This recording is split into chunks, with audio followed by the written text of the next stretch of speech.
Hello everybody, so today I want to talk about calculus. The topic today is about differential equations.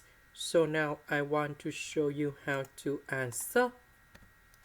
We have the formula in here.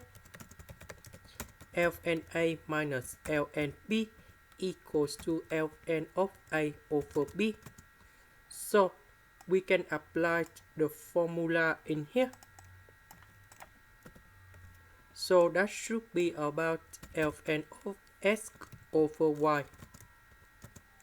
So now we have s over y, s over y. This one we have the power number 1 divided by y to the power of number 1. 1 divided by 1. So they are the root number 1. And that is about homogeneous, because both of them they are number 1. This is the end. Thank you for watching.